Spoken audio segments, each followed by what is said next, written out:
Hello. Oh, here we go. I was getting flashbacks from the last time there. Bad memories. I was panicking. How do I get rid of this? And God, remember that last time was you ended up on Lenny's shoulder? terrible. Came a long way since then, Karen. Yeah. How are you doing? Yeah, we're all good. I was just saying to John, I've been doing a Sean T workout. Me and my girlfriend are trying to get fit again after kind of Christmas time, and it's not going to plan, Karen. It's kicking my ass.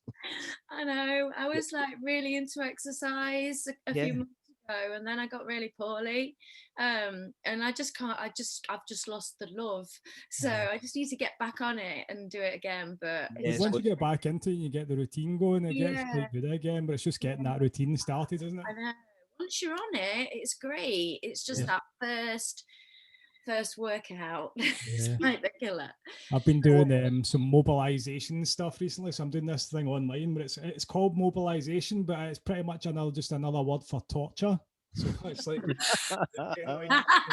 what does it involve? Rubbing all your muscles and stuff. So you're using like a peanut ball thing and a foam roller to like rub your calves and your thighs and all that, and get in amongst all the muscles. And it's like that sounds like a different. Literally trying not to cry the whole time. Well, I've got the body. I don't think you can see it. The body pump thing. I do. Body Oh, okay. But my body pump step has turned into my coffee table. The drinks multifunctional right there. Yeah. So it's always good intentions and lockdown into it, and then it just becomes the coffee table basically, doesn't it?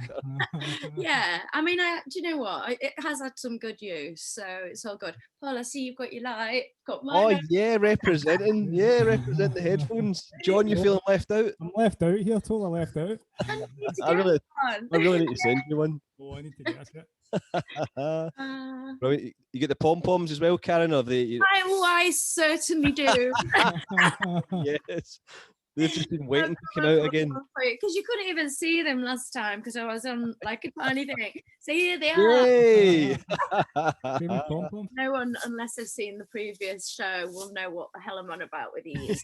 So we'll just edit a bit in. We'll just edit that bit in again, or you flashback. Remember. Yeah. You've been busy, Karen. You've been busy with the DJing, haven't you? You've been getting stuck into putting the mixes together, lots of radio shows. I know, it's crazy. Yeah, it didn't need to happen. It's just I moved into my house in October. Yeah. And like for the first time, I've actually been able to get my controller out and like have it all out, because before I had it in my wardrobe. Yeah. And like with having the kids around, it was difficult. Yep. So I managed, I think, in about November to get it all set up. Right. And yeah, just, you know what? Since I moved house in August, but I didn't move into my house until October. And I was getting so many tracks, like amazing tracks as well. And I just saw that what the November lockdown mix that I did was about 2 hours long. I just thought, you know what? I'm just going to press play. Record. Yeah. And just play my tracks. Yeah. And that's basically that's how I do it. Really, it's like I don't practice it. It's literally I get my music. Yeah. And I'll just press record. And it's like it's become a bit of a learning experience, because then you go back to your previous mixes. The lockdown one in November I thought was amazing, and I went back and I was like, oh my gosh, I need to really take that bass out of one of the tracks so that you know, it's like it blends better. I was thinking, God, it sounds banging, and then listened back to it a few weeks ago and it was like, oh no. So I've like been trying to like sort of tweak it. It's horrible listening to your own mixes though, because I'm my own worst like critic. Yeah. Oh gosh, I don't really like it, but the tunes are great, and I think, you know, because I've like got such knowledge of music, I know I can feel like I just feel it, and so I know what to put on next. I know what's going to be funky, what's going to bring it up, and like, you know, Yeah, just that mix, the mix you done for us, Karen, for the radio show was phenomenal right from the get-go. When I put it on, I was like, it gripped me right for the start, right to the end. It was just that the track selection and the mixing was phenomenal. It was great job. Sounds like you're enjoying yourself as well when you're doing it, so I think that's the main thing, as long yeah, as you're it enjoying the is. process. Yeah, party for one at my house. We actually got snowed in for about 3 days. It's like, well, what am I going to do? So I just did a couple of mixes. So yeah, I've got to do another one in a couple of weeks' time. So yeah, I think that's a good way to learn. That's a good way to learn listening back to your mixes, because I listen back to some of the early ones you've done. It's like, oh, it's cringe. The ones I've done are just so cringeworthy, but it's just the levels. It's trying to get the levels right, isn't it? Yeah, But yeah, I think as long as you're feeling it and you're going with the flow, it seems like you're kind of in the groove. You can definitely tell you're enjoying the mixes and you're not just kind of piecing it together, you know? Yeah, I think because as well, some of the tracks, well, all the tracks that I'm playing, I've never heard before. So literally, I've just like got them on track source and they're banged into Dropbox. And so I don't really know what they're going to sound like, and you know, something on, and then it's like, oh, this is not going well. But for me, I think it's key clashes and things and timing. And so I do take it out a bit too soon sometimes, and I could probably leave it in a little bit longer. But I think that's just my sort of like, you know, just confidence, really. I think sometimes though, like things that you maybe pick up on yourself, like other people aren't really hearing that as much as you are, because you're maybe sort of criticising your own mix a bit more than what other people would be, you know. Like, I know I've definitely kind of felt that at times. Like, I've been like, oh, I could have kept that in a little bit longer there, but actually it's all quite well. I'm just trying to nudge John off the decks at that point so I can get a mix.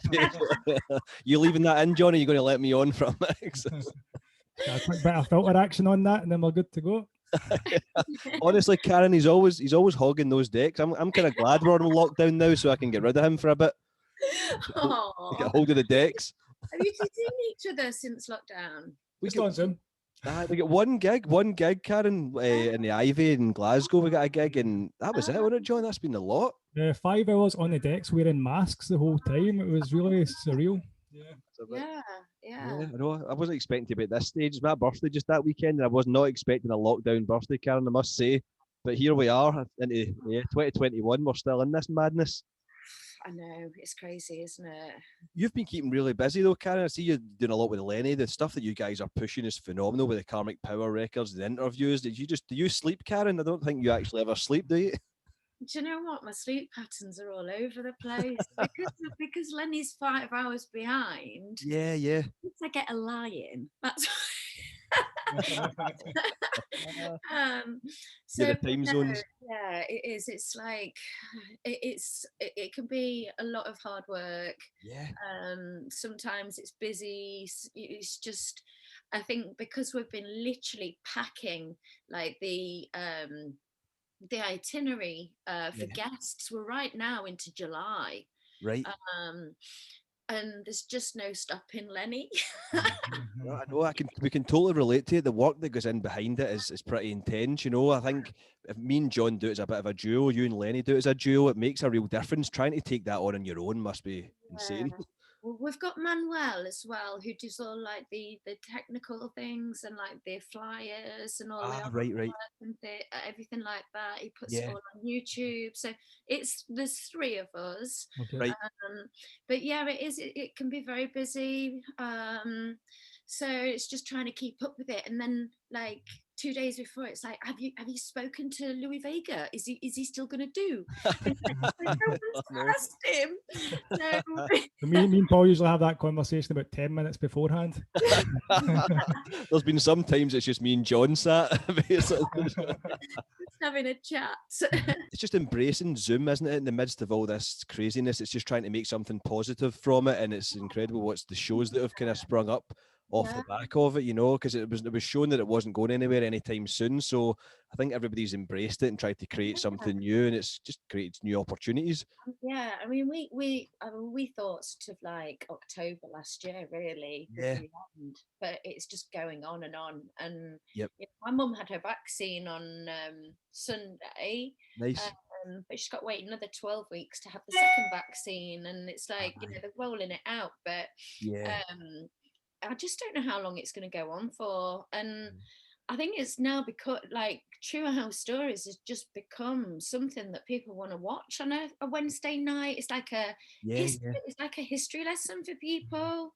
That's it. You know, and it's amazing what we're doing, and the feedback is just wonderful. So brings a bit of comfort to people as well, doesn't it? Just a bit of chit chat and just to be feeling somebody, because there's probably people watching on their own, I'm guessing, isolating, lockdown, and things that brings a lot of comfort to people.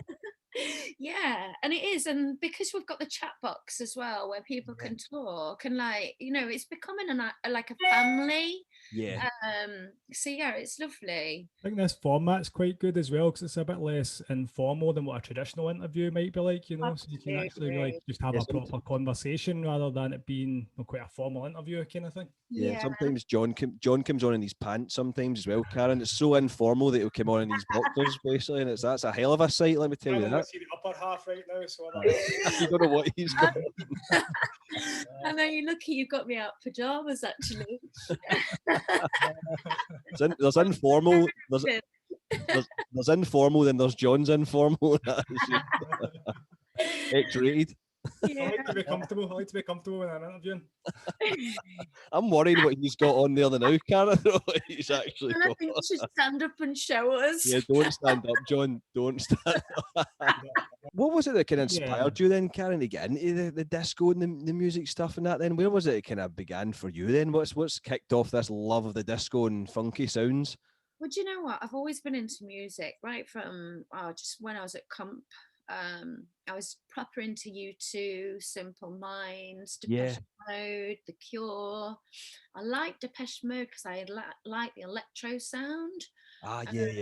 Even Erasure as well. I went to see them in concert once, and they were just amazing. And it was that sort of sound that I really liked. And we were very lucky. I'm from a little town, seaside town called Cleethorpes. And we used to have an under 18s disco every Sunday. And me and my friend Sarah used to go. And the DJ that played, Dean Baker, he was well into his music and he was way ahead of everyone. So he brought the acid house scene to Cleethorpes, but we were all about 16 when he did it. So we got to experience like acid house when it first started. You know, like as under 18. So so that then got me into like the hip hop scene, you know, like going to see bands like Run DMC, Public Enemy, Derek B, and then I went off to university and I was still into like my hip hop and acid house. And I was living with a group of girls, 6 girls. They were all into like indie, which was really not my cup of tea. I just wanted it a bit more like, you know, just a bit more funky. And I don't know if you both are old enough to remember, but can you remember Jeff Young's Big Beat show on a Friday night? It was before Pete Tong took over. On Radio 1, was it? I remember the Judge Shields and Pete Tong, but I don't think I remember that. No, we're showing our age here now, John. Pete Tong was my guy. So they all used to go down the student union and go and listen to their indie stuff, and I used to stay at home and listen to Jeff Young's Big Beat show. It's amazing. Yeah, it's amazing. And then I don't know, I got into progressive house when I left university. Hung out with my best friends Parks and Wilson for years. I used to drive them about.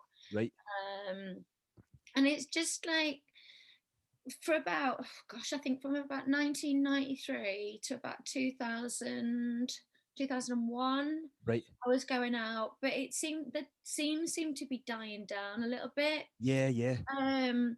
And then I had kids, and when I returned to sort of like being able to go out, it was just reunions. That's right. For me, going out was always an education. I went out to learn about music, and it'd be like, what's this tune? What's this tune? Write them down. And I'd go down Eastern Bloc and buy them that week. And I just wasn't getting that from these reunions. So I sort of lost a bit of my love for it. I mean, obviously I've got my vinyl, I still love it, and Yeah. you know, if I put some of it on now, I'd be dancing away. But my brother was the one that said to me, Karen, listen to Greg Wilson. Yep. So I listened to the Greg Wilson Super Weird Substance. It was a 5-hour set, and I literally immediately, I think the first track was Frankie Goes to Hollywood.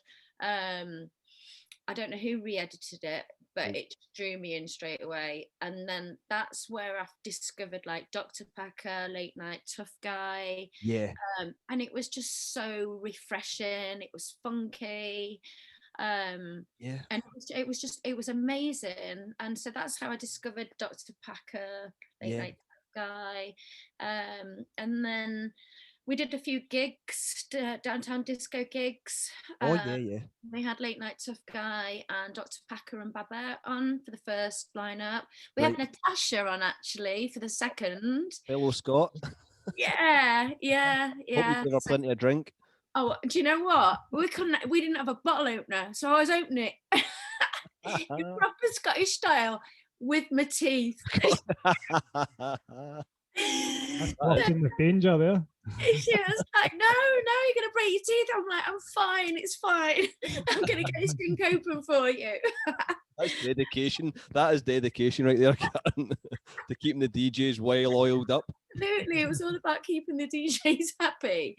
And then I started a DJ agency. So I was looking for people like Retide, Babette, Michael Gray. Yeah. I'm gonna have to look at this because I'm gonna Cedar Afro, DeLucas, Funkatomic, Ladies on Mars, all of these people. So these were all like fresh, upcoming artists. You know, we'd noticed them, and it was like these guys are cool. And then when was that, Karen? When was that? Sorry, when would that have been? That was 2018. Yeah. At the end of 2018. So I did that for about a year, and then we got locked down. So I then was just starting to work with Lenny. Yep. And then we were just trying to plan a tour for him. And then it like lockdown happened, and it was like, right, Lenny, this is not going to work. Yeah, let's try something else. And so, you know, we've been working on like remixes for Lenny. Yep. We did the webinars, the music production webinars. We still don't know how we're going to roll that out yet. We're still working on that. Yep. But yeah, no, it's and then whilst we were doing the webinars, actually, it sort of happened that we had Kim Sims come on, because we were promoting the Vocalist webinar. That's right. We got her to come on, and it worked so well. And I said to Lenny, you've just got such a great way with people. You know, you like the way you speak to people, your understanding, your knowledge. It's just amazing. And I think there's something, you know, we just together just came up with doing it. Yeah, you've got a good eye for talent as well, Karen. It sounds like with the agency and that, sounds like you've helped a lot of DJs and artists come through, because some of the names you mentioned in Ladies on Mars and that, they guys are killing it now, aren't they? And the stuff that they're putting out, and I'm sure they owe a lot to you helping them out with that. Yeah, and it's so nice to see. And it's like, you know what, I'm not doing the agency anymore, but I still help them. You know, if there's any radio shows that are needing guests, then you know, I'll just connect them. So it's great seeing the amount of support that you give people, because you're always on social media, like really promoting people and really kind of putting them out there, which is really cool. Yeah, I you know what, I'm so passionate about their music though, and you know, it's like really hard in the industry at the moment with like lockdown for everyone. And you know what, if I've got like DJs saying to me, I've got no work, and I've got radio shows saying, oh, we need DJs, you know, of course I'm gonna do it. It's it's so inspiring to see the music. You were talking about the same old kind of throwback shows and the events that were going on for so long, and the kind of remain events and things, and all of a sudden it's not just about looking back anymore. It seems to be all about looking forward, doesn't it, with the disco scene and what's going on with Glitterbox, and it's so inspiring again now, isn't it? is, and it's like, what you know what? I'm listening to a radio show, and I'm literally got the track source box open. It won't like, and then I'm listening to this radio show, and then it's like add to cart, add to cart, add to cart. Spending a small fortune. I mean, it is great that we've got radio at the moment. I mean, I don't know about you, but I'm buying more records than ever. Yeah. So. And I think it's people want a bit more uplifting music as well right now, don't they? I think people are looking for that uplifting kind of happy vibe. Yeah, and it is nice to think, what's this tune? You know, what is this tune? I need this tune. And it's been like it's been a long time since I felt like that. Continue doing more DJing as well, Karen? Is that a kind of route you're going to pursue a bit more now that you've got the time to focus on that as well? Do you know what? I don't think I'd do it out. You need to go back to back with me and John, Karen. 3 of us together when this lockdown's over. Yeah, you're gonna do some scratching. Yeah, we'll scratch up, John. Bit of filter action. You can do the mixing, Karen, because you're better at mixing than me and John. So that sounds like a combination right there. Oh, thank you both. That'd be amazing. Yeah. We'll make this happen. If we ever get out of lockdown, we'll make this happen, Karen. Right? You can share the pom poms. There's only 2, but they'll go around between the 3 of us. You can be shaking the pom poms. Whoever's no mixing or scratching can be doing the pom poms at the back. I need to send you both a pair. I really want a pair now. Talking of kind of random purchases, is there anything during lockdown that you've bought, Karen, that's a bit kind of random? People are buying all kinds of mad things online right now, aren't they? Have you bought anything a bit obscure? What have I bought? John, have you get it? I don't even know where to begin. Do you know what? It sounds like Karen might know what to say what she thinks. I bought something random last night with my bit of birthday money. I got a mead making kit so you can brew your own mead. Oh right, okay. Like honey wine. That's a total lockdown medieval. Because I've got so much time in my hands, I might as well just start making my own alcohol in the same. Yeah. I have been buying a lot of alcohol, I have to admit. Yeah, you might start making your own, Karen. It's a lot easier and a lot cheaper. Is it? How do you actually make your own mead? How's that even like a thing? Like, I'm hoping the instructions will explain all of yeah. You got one as well, John? No, I'm still waiting for mine coming in the post. John, you need to get one. I'll get a vodka maker or something. That way we can get a balance out the alcohol content. Yeah, no, I don't think I've bought anything. I have bought a couple of random things, but sensible. You've been sensible when too busy buying songs by the sound of it, too busy buying tracks. Tracks, DJ t-shirts, like the Lenny Fontana one that I'm wearing now. This one, Lenny bought this one for me for Christmas. But that's a good design, actually. I like that. It's cool, isn't it? It's like a really nice, you know what, for girls as well, because like a lot of the boy t-shirt, like the t-shirt DJ t-shirts, but this is quite like feminine. I've brought a few down just to show you. Actually, this is a shoe. Yeah. Okay, the hoodie. Nice. It's really, really nice. It's dead lightweight, but it's dead warm. I need to get one of those because I'm freezing, Matt. I know. And then we're doing like Karmic Power ones as well. Oh yeah. That's pretty cool. So I've been buying a few t-shirts actually. It looks like you've had a lot of t-shirts. They were all gifts. Yeah. Can I suggest getting some fleeces in there? It's cold right now. We need some yeah, but mainly tunes and alcohol. Yeah, that's like most people, I think. And just furnishing my house as well because I've just moved in. So you all settled in? Yes. Yeah. It's all good. Yeah. Decks all set up and everything. They definitely are. Well, you mentioned you had the records as well, Karen. Did you ever try DJing with vinyl and stuff? Yeah. I mean, I used to work when I was at university. I went out with a guy who had Technics 1210s. Actually, I bought him them for his birthday. You bought him the Technics for his birthday? Yeah. That is like the best girlfriend ever. Student grants. I hope they're still going strong.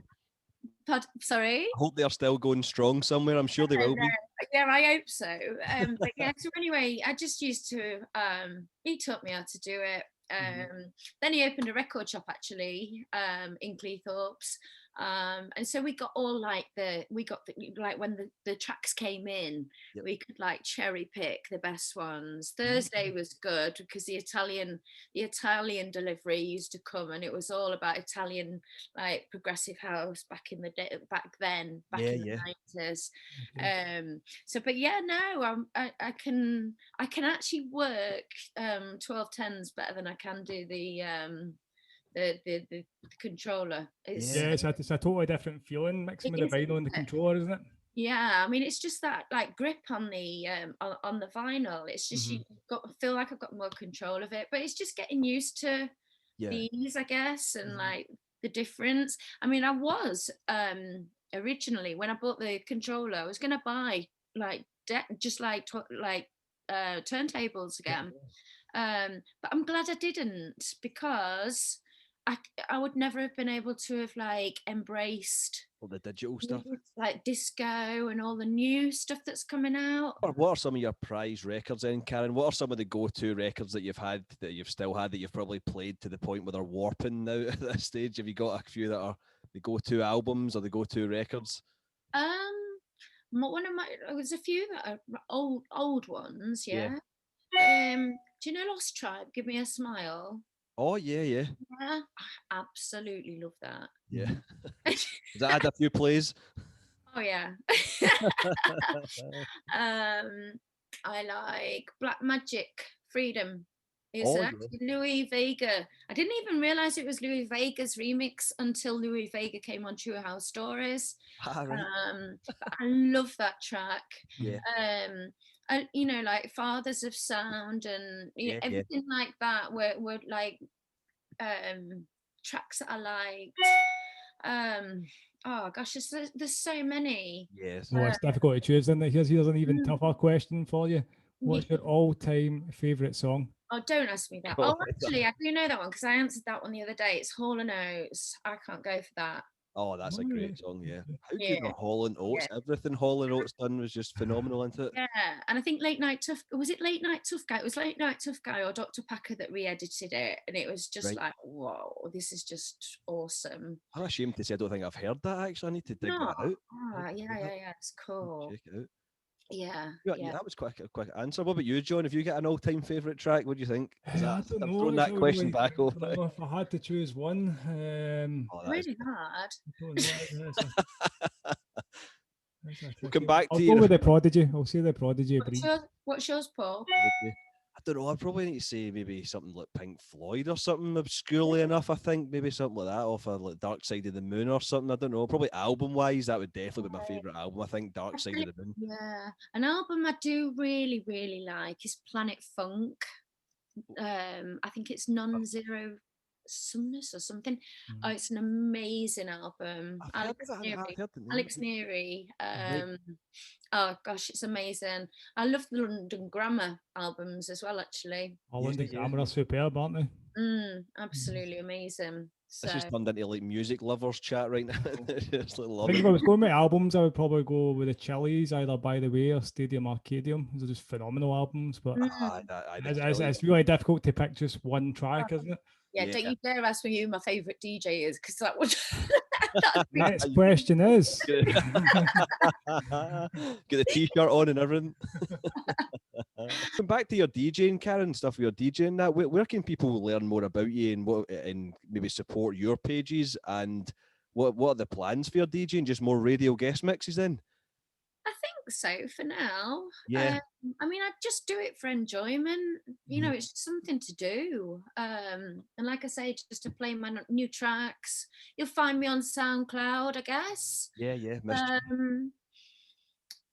But mainly through Lenny. You know, with me working for Lenny, it's all sort of through that, really. Yeah.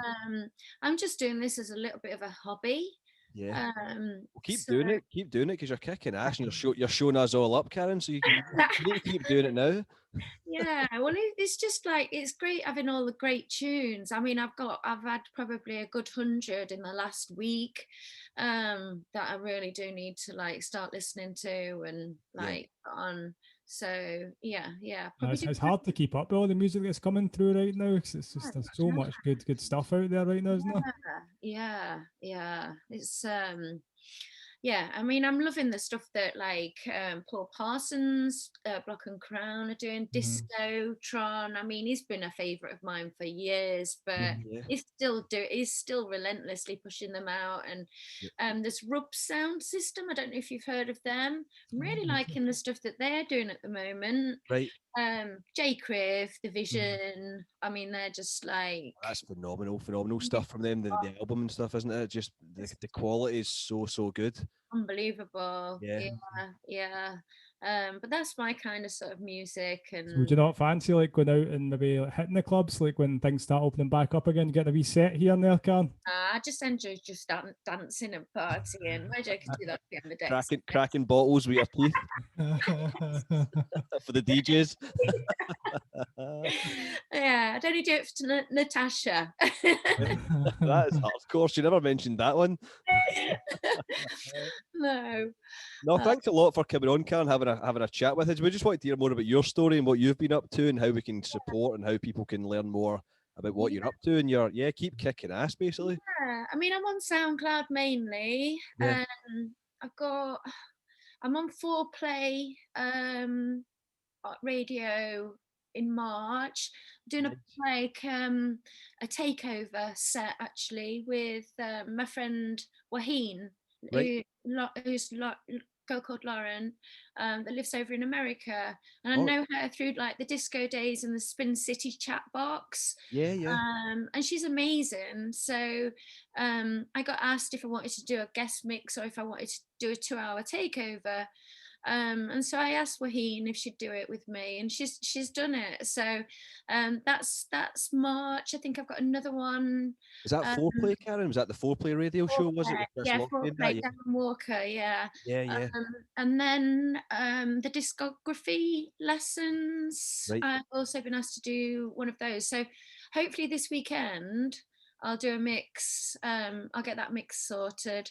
Yep. But yeah, no, it's just, I'm on SoundCloud, Mischief. Yep. Great name. Especially after we heard about you cracking bottles open with your teeth. I know. That's a very fitting name. Definitely support her music, guys. If you're watching this, go check out Mischief, check out the mixes, and check out Lenny and the show. What the guys are doing, you are kicking ass. And thanks very much, Karen, for the support you've shown us over the last year, because you've definitely helped us out quite a lot over the last year as well. I think it's awesome the amount of support that you've been showing to a lot of the DJs and producers throughout this period as well. Yeah, well, it's just like we're all in it together, aren't we? And it's like, if we can help each other, then let's do it, because it's hard times. And so it's been a pleasure anyway. Well, Karen, see, one last thing before we round things up. Can you just wave the pom poms as we all let's pom pom us all out. Hold on, I had to get these out my drawer, didn't you? Right. Shake it. Shake it from the style. Brilliant. Well, thanks a lot, Karen, for coming on. We'll catch up with you soon, all right? Okay, you both take care. You too. Speak to you soon, all right? Bye bye. Bye bye.